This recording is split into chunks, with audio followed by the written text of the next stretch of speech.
2026 সালের Indian super league নিয়ে যদি আমরা কথা বলি না, সব থেকে আনপ্রেডিক্টেবল এবং এই ধরনের ইন্ডিয়ান সুপার লিগ বিশ্বাস করো আজ অব্দি আমি তো দেখিনি। যে 5 বছর 6 বছর আমি দেখছি ইস্টবেঙ্গল মোহনবাগান ইন্ডিয়ান সুপার লিগে আসার পর থেকে, তার আগেও দেখেছি বাট এতটা তো মন দিয়ে ফলো করিনি।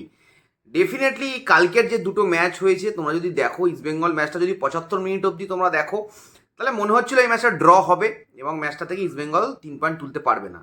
বাট শেষ 15-20 মিনিট ইস্টবেঙ্গল যে ফুটবলটা খেলেছে, স্পেশালি লাস্ট আমি 15 মিনিট বলবো যে ফুটবলটা খেলেছে, এবং সেইখান থেকে ইস্টবেঙ্গল আরও দুটো গোল করে 3-1 জিতে নিয়েছে এবং লিগ টেবিলে একটা ভালো জায়গায়, একটা ভালো সম্মানজনক জায়গায় ইস্টবেঙ্গল এই মুহূর্তে রয়েছে এবং ডেফিনেটলি লড়াইতে রয়েছে, যে ভালো কিছু করার লড়াইতে। যদিও এখন অবধি অবশ্যই মুম্বাইকে অ্যাডভান্টেজে বলতে হবে, মুম্বাই অনেকটা উপরে বসে রয়েছে, সবার উপরে গিয়ে 18 পয়েন্টে বসে রয়েছে। এবং তারপরে যে দ্বিতীয় ম্যাচটা দেখি আমরা, ব্যাঙ্গালোর এবং কেরালা, সেই ম্যাচটা তো ভাই আরও বড় আনএক্সপেক্টেড।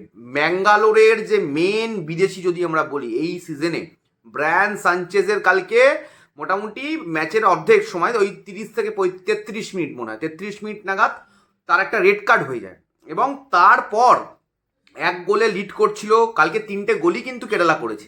1 গোলে যে লিড করছিল ব্যাঙ্গালোর, সেটা কিন্তু ওন গোল ছিল, কেরালা ওন গোল করেছিল। এবং তারপরে এই সিজনের প্রথম জয় তুলে নিল কেরালা। ভাই আমি এর আগেও বলেছিলাম এই ধরনের দলগুলো, নিচের দিকে থাকা দলগুলো কিন্তু আস্তে আস্তে প্র্যাকটিস করে করে নিজেদের মধ্যে বোঝাপড়া বাড়িয়ে আগামী দিনে কিন্তু ওপর দিকে থাকা দলগুলোর থেকে পয়েন্ট কাটতে থাকবে এবং সেটাই কিন্তু হয়েছে। এবং কেরালা কালকে তাদের সিজনের প্রথম 3 পয়েন্ট তুললো ব্যাঙ্গালোরকে হারিয়ে। এর আগে তারা ইস্টবেঙ্গলের সাথে ড্র করে 1 পয়েন্ট তুলেছিল। ইস্টবেঙ্গলের মানে আনএক্সপেক্টেড একটা ইস্টবেঙ্গলের এগেনস্টে যে রেজাল্টটা ইস্টবেঙ্গল পেয়েছিল কেরালার সাথে, এবং কালকেও আনএক্সপেক্টেড, আমি এক্সপেক্টই করিনি যে কালকে কেরালা জিতবে। এবং কেরালা কালকে মানে আগের দিন ইস্টবেঙ্গলের থেকে 1 পয়েন্ট, কালকে ব্যাঙ্গালোরের থেকে 3 পয়েন্ট, অর্থাৎ তাদের পয়েন্ট সংখ্যা 4। এই 4 মানে কি হলো, যে মোহামেডানের মোটামুটি যে রেলিগেট হচ্ছে মোহামেডান, সেটা মোটামুটি কনফার্মের দিকেই চলে গেল, এটা বলা যেতে পারে। এবং এই মতো অবস্থায় আজকে ইন্ডিয়ান সুপার লিগ আরও দুটো ম্যাচ রয়েছে, মোহামেডান এবং ইন্টারকাশি ম্যাচ রয়েছে, যে ম্যাচটা খুব একটা ভ্যালু আছে বলে আমার মনে হচ্ছে না এই মুহূর্তে, অন্তত লিগ টেবিলের ওপর দিকে। বাট যে নেক্সট ম্যাচটা মোহনবাগান সুপার জায়ান্ট এবং পাঞ্জাব, এবার দেখো পাঞ্জাব কিন্তু 6 ম্যাচে 11 পয়েন্ট, তারা কিন্তু ওপর দিকের টিমগুলোর সাথে পাল্লা দেওয়ার মতো জায়গায় রয়েছে। এবং মোহনবাগান সুপার জায়ান্টের পারফরমেন্সের কথা যদি আমরা বলি, শেষ 3 ম্যাচে তারা জয় পায়নি, 2টো ড্র করেছে, একটা ম্যাচ তারা হেরেছে। এবং এই মতো অবস্থায় তারা ডেসপারেট, তাদের আজকে জিততে হবে, না হলে লিগ টেবিলে মুম্বাইয়ের সাথে তাদের একটা গ্যাপ হবে। অলরেডি ইস্টবেঙ্গল তাদের ওপরে উঠে বসে রয়েছে, মোহনবাগান সুপার জায়ান্ট কিন্তু এই মুহূর্তে 4 নম্বরে রয়েছে, 7 ম্যাচে 14 পয়েন্ট নিয়ে 4 নম্বরে, 7 ম্যাচে 14 পয়েন্ট ইস্টবেঙ্গলেরও। বাট ইস্টবেঙ্গলের বেটার গোল ডিফারেন্স নিয়ে ইস্টবেঙ্গল এই মুহূর্তে, যে ম্যাচগুলো শুরু হওয়ার আগে, মোহনবাগান ম্যাচের আগে 3 নম্বরে রয়েছে।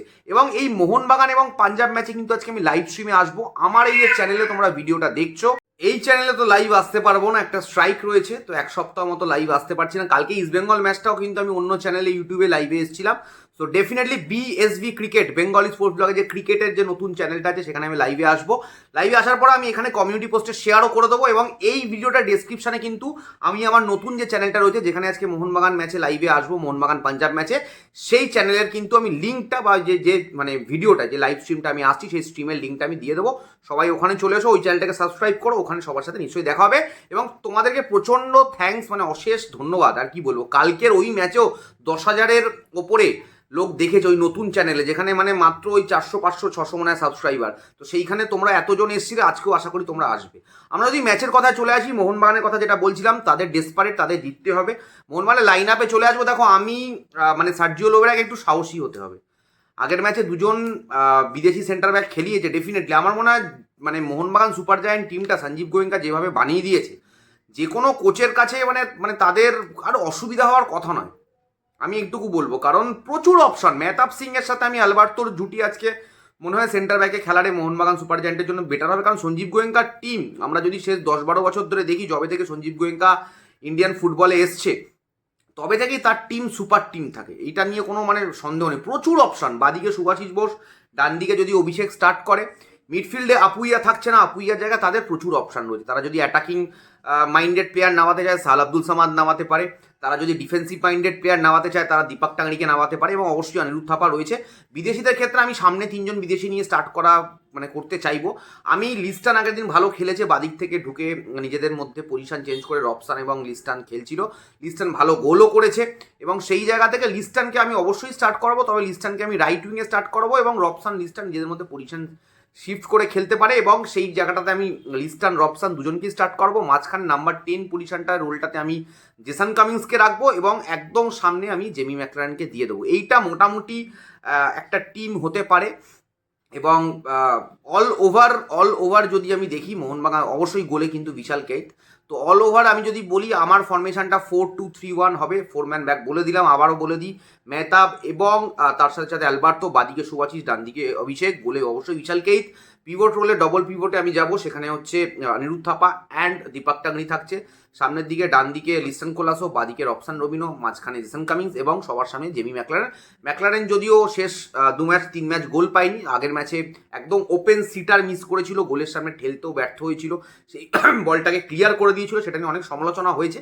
ডেফিনেটলি সবাইকে নিয়ে সমালোচনা হয়। দেখো কালকে ইউসেফ, ইস্ট বেঙ্গলে যদি ইউসেফকে নিয়ে বলি, ইউসেফ সেকেন্ড হাফে নামে, গোল কিন্তু পায়নি, তবে ইউসেফের মধ্যে ওই বলেছি না যে একটা শট নিয়েছে যেটা গোলকিপার নওয়াজ ভালো সেভ দিয়েছে এবং খেলার মধ্যে ছিল। এবং লাস্ট যদি গোলটা দেখো নন্দা কুমারের যে গোলটা করেছে, সেখানে অ্যান্টন সজবার্গও কিন্তু একটা রোল প্লে করেছে, সেও কিন্তু ডিফেন্ডারদেরকে নিয়ে রান করে চলে যাওয়ার একটা চেষ্টা করছিল ডান দিকে, ডিফেন্ডাররা কিন্তু কনফিউজ হয়ে যায় এবং নো ম্যান্স ল্যান্ডে চলে যায়, তারা নন্দা কুমারকে আর ক্লোজ ডাউন করতে পারে না। তারা মিগুয়েল যে রানটা নিয়েছিল কালকে দেখেছি তো, মিগুয়েল মানে ট্রানজিশনে গোলটা যেটা করলো ইস্ট বেঙ্গল, অস্কারের ছেলেরা খেলাটা ফুটবলটা মানে মাঝে মাঝে এমন খেলে মনে হয় সত্যি টিমটা ভালো, আর মাঝে মাঝে এমন ফুটবল খেলে মনে হয় যে সবচেয়ে খারাপ টিম। কালকে মানে কি যে খেলেছে মানে আমি জানি না, মানে কালকে আমরা সবাই কনফিউজ। তবে আমি সমর্থকদের কাছে একটাই কথা বলবো যে দেখো ভাই, ভালো ফুটবল, সুন্দর ফুটবল এইসব ভাই বলে লাভ নেই। At the end of the day result এসছে কিনা, টপ যেটা আমার মনে আমাদের যে লাইন আপটা মনে হচ্ছিল যে ইউসেফ স্টার্ট করবে, ভালো সবাই মিলে খেলবে একদম, শুধু কেন স্ট্রাইকার ছাড়া ইস্ট বেঙ্গল নেমেছে, ঠিক আছে, তো ওইভাবে কেন জিকসান, আনোয়ার, কেভিন ব্যাক লাইনে খেলছিল, এগুলো আমাদের মনে হচ্ছিল। কিন্তু at the end of the day মানে ওটা যদি নামিয়ে রেজাল্ট না আসতো, তার থেকে যেটা কোচ নামিয়েছে রেজাল্ট এসছে, এটা হচ্ছে সবচেয়ে গুরুত্বপূর্ণ। হ্যাঁ, কোচের খেলার স্ট্র্যাটেজি কিছু বোঝা যায়নি, মনে হচ্ছিল মেসড আপ, সব কিছু হয়ে গেছে। At the end of the day হচ্ছে 3 গোল 3 পয়েন্ট 3 নম্বরে লিগে ইস্ট বেঙ্গল রয়েছে এই মুহূর্তে, এটা সব থেকে গুরুত্বপূর্ণ।